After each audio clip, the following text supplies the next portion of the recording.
So moving on from New Japan Pro Wrestling to AEW, Jay Briscoe finally got the tribute that he deserved last night on AEW Dynamite, where they were featuring vignettes of Jay Briscoe all throughout the show, and it culminated at the end of the night where Mark Briscoe had a one-on-one match against Mark Briscoe. I mean, Jay Lethal had a match against Mark Briscoe, who is still a co-holder of the Ring of Honor World Tag Team Championships. I think Jay Lethal was considered one of Jay Briscoe's best friends, and obviously Mark Briscoe was Jay's brother.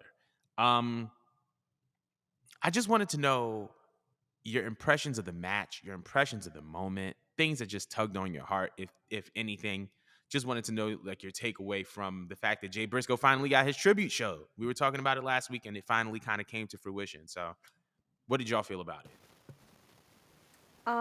Well, first off, I was very surprised that they ended up considering all the news that broke out as to why they refused to give him a memorial last week. I was actually very shocked and proud of the fact that they were able to like put those differences aside and like give him, the memorial that he deserved because I mean, like I said last week, he went out being a father. Like how could you not reward this man with some form of a tribute? Like he's a good person. I know that he did some fucked up things before, or he was just trying to play into his character. But he overall, from what I'm seeing, and like just the amount of visceral emotion that was just evoked from just last night, watching everyone literally cry about it, seeing everyone but seeing Jay Lethal and of course his brother Mark just like fighting through the match or fighting back tears the entire match.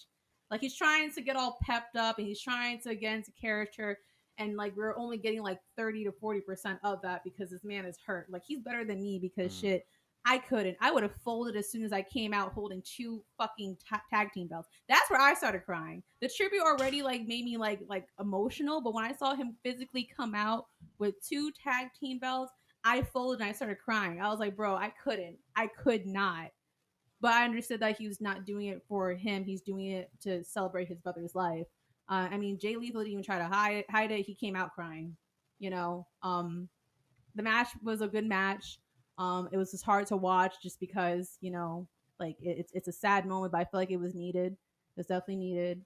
Um, yeah, man, it was a hard visual. I don't know how anyone could continue wrestling after just like such a loss because you really identify with being with your brother as like a unit, and that was something that they took a soundbite of when it came to the video package, that they Yeah. wanted to definitely go out being on top and being like how much his brother meant to him. I'm like, I don't know how he could even get himself to continue doing this sport, by himself. Not that he's incapable. It's not that he's incapable. It's just that, I mean, again, you literally did this with the purpose of beginning and ending this journey with each other. And it's so hard, man. I welted up. I cried a lot about it. I cried even when the show went off about it. It was a lot. Um, any parts of the tribute that you guys wanted to address or touch upon? I haven't watched the show yet. I will after this. I'll just say this. God's timing is divine. A Mm. week before Jay passed, I was on this show and I was talking about the Briscoes. Because this hashtag good woman, great woman, I should say, want to talk about FTR. Who was it talking about? Was that you or Jordan talked about FTR? Perhaps No, that me. was you talking about FTR. Yeah, That because was I me. remember I said it's time to go in the kitchen. Uh, so Anyways, love you. So it's crazy for the past couple of months or years, but in the past year or so, I talked about the Briscoes. Came on the show. Week later, we got that unfortunate news on the Tuesday. Mark's birthday was 2 days later. And I think the day of the show, which was yesterday, day before, was Jay's birthday. See how God worked? Mm. And it's unfortunate how it works, but that's how it works. So for him to go out there, I didn't expect to see him for months, if ever, again after something like that happens. So for him to come out and do the match for his brother lets me know everything that we need to know. Shouts out to his wife too, being Jay's wife. who Mhm. said, "Hey, I could be upset about what happened, but go ahead support this family." So it's not it's a link tree out there. Just donate to the family And you can who buy was the shirt. involved in the accident as well. Yeah, so it's just like they raised a lot of money for Jay and his family because indie wrestling doesn't pay a lot, and obviously they have other business ventures. But now the breadwinner is gone, and people don't always consider that when the breadwinner is gone, who's gonna win that bread now when you got a Yeah. wife and kids? But shouts out to the wife for living by that good mantra of we good Christian people and we actually mean it, and by them actually doing something to help the family out. So the family has some money raised as well. But Mm. overall, I still don't have, to be honest with y'all, I still don't have thoughts about it. It's been a week. I really don't have thoughts about it. Hell, I don't even talk about JDF being Jason David Frank, and that was in November. Yeah. So you know, I just appreciate them for going out. In the future, maybe I have thoughts, but knowing me, I know sell a lot of things, and that's how it works.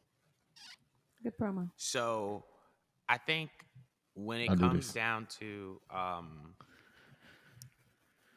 this whole tribute, first off, we have to give credit where credit is due. Tony Khan apparently made a very big push for this to Warner Brothers Discovery, and we got to give him his credit because he could have easily just been like, "Oh, well, we can't do the tribute show, we can't do it." But he did his due diligence to make sure that Jay Briscoe got the tribute that he deserves on the prime time television slot that he deserves. And it says a lot about him. It says a lot about his character. It says a lot about what he wants AEW to stand for. For him to have a company that's very, very big on his show, it's probably guaranteed that they're going to sign in some form of TV extension with more money, and essentially those guys giving him a set of directives and saying, "Hey, we can't do this, we can't make it work," and he finding the way to make it work in spite of all of that. So I think that we need to give him his credit because it does take a lot of patience and perseverance and persistence to do what Tony Khan did. So that's one. The Right. second thing for me is, like you said, Jay Lethal came out there, and him and Sanjay Dutt came out there, and you could just tell it was just a different match. It was just a different vibe. It was just a different energy. They both came out with the Jay Briscoe shirts, which I definitely want to purchase. Um, and Yeah. then for some reason, you saw Jay Lethal get in the ring, and it was just like, okay. And then you heard that Reach for the Sky Boy, and it was just like, and it just like, you didn't know how Mark Briscoe was going to walk out. And then you saw him just fired up with two belts. And it was just like, it was just a moment. And we always talk about pro wrestling and we talk about storytelling. Earlier, we talked about the bloodline. And over the course of the show, we've also talked about just other big stories. But we forget that pro wrestling is about moments. Moments, Undertaker said it earlier this week, moments define this industry. And that moment was something that is going to stay in the minds of a lot of wrestling fans for a lot of years to come. That image of him on the top rope only a week and change after his brother passed away, holding his belt and his brother's belt. And then at the end of the show, he's victorious. All of, like, a lot of Ring of Honor guys were on that stage. The Young Bucks, Samoa Joe, Adam Cole, were on that stage giving their support, all wearing, or at least most of them wearing, that Jay Briscoe shirt. And you saw Mark at the end of the show holding up his belt and his brother's belt with RIP Jay Briscoe in the back. And once again, those moments just define wrestling and showcase the beauty of pro wrestling and showcase the beauty of the storytelling involved in pro wrestling. Um, it was very, very emotional, and it was very, very heavy, to the point where even if you weren't familiar with the Briscoe brothers, even if you weren't familiar with everything that was going on, you still felt it, and it heavily resonated with you. And I just thought it was beautiful. The match itself was the match. Great match. It's Mark Briscoe. It's Jay Lethal. Two of some of the best pro wrestlers we've seen in the past 20 years, tag team or singles wrestlers. So the match spoke for itself. And all throughout the match, you saw shades of Jay. You know what I mean? You saw shades of Jay Briscoe. And I think that was another thing that just like took a hold of me, and I just thought was really, really interesting and dope. But man, I feel at peace with everything that happened. It felt like a sense of closure because Jay Briscoe finally got that tribute. And I feel like because there was a moment of celebration of his life, I feel like, it allows the fans to grieve and be able to move on. You know what I mean? I'm really, really excited that that moment happened. So those are my thoughts and impressions on the match. Did y'all have anything that y'all wanted to add before we move on? That was well said. Uh, I'll say this real quick. For all the stuff they say about Tony Khan, him being a dweeb, and this is just not Tony Khan, just people in general. There's this society we live in right now. Uh, when you do something right or you do something good, nobody's saying nothing. But as soon as you do something else that people don't like, and even if you just made a mistake, or we all human, we gonna do certain stuff. We all do, what I mean, weird stuff, so to speak. But when you make a mistake or you make a mental lapse or whatever you might do, that's when people want to jump on you. But for all the wrong that people say he do, whether it be booking or etc., picking all these wrestlers up, they ain't saying nothing about what he doing right now. That's They a ain't fact. saying nothing about the stuff that he tried to do for these workers. And that's just where we at in this society, specifically America today. So that's all I got to say about that. Am I defending anybody? Am I trying to get a job? No, I ain't like a lot of these dorks on Twitter trying to get a job with the E by defending somebody that probably has no clue who I am. But I'm just saying what's real. Mm. Mo, you had something to say? No, I mean I agree with exactly what he just said because I didn't see any praisal now that I think about it for Tony. Yeah. You know, That's not what the internet is for. The internet not to praise people. The internet is we just talked about some weirdos earlier. You know what I yeah, mean? We just talked about the real Two-Face. Yeah. So it's like when you doing ignorant stuff, that's when everybody want to put you on all the social media platforms. Look at this, look. Especially in our culture, it's like look at this. But then when you do something right, it's like, yeah, people does tend that to matter? So just do that to make themselves feel better. I mean, Tony Khan's Yeah. not perfect, but I think that that was a very heroic move for him to do. Mm. I mean, yeah, we wanted closure, but I think the people that mattered most about receiving closure was his brother and obviously the family of Jay Briscoe. Because again, it broke my heart that that little girl's at the hospital and she couldn't even at least watch like a memorial being done of her father for crying out loud because of something that was said years ago, which I feel like the internet needs to cut that shit out. Like Mm. people are growing and ever changing. You know what I mean? I feel like long as you want to take hmm. accountability, because that's the point of cancel culture, correct? You're supposed to get canceled because people remind you, hey, the thing that you did some time ago was not a good thing, right? Isn't the point of trying to cancel you is so that you could learn from your experience and then try to be a better person? Then we accept you back with open arms. It's like you go into timeout. Well, Did you learn your lesson? Okay, yeah, you can come out now and join the rest of us. They don't allow people to do that. And that's why I felt like was the situation that occurred with this network, which I thought was just very childish and petty. Because just like, all right, he said that comment, but in the grand scheme, what kind of person is he? And also, like, again, look at the way that this man lost his life. It wasn't like he drug overdosed or whatnot. It wasn't like it was like a Right. fluke situation. He really went out going about his day, being a father, and you're going to withhold this because of something that was typed out from a few years ago when his mindset was a little bit different back then. Again, I don't know if he was playing into character or not, but his mindset was different then.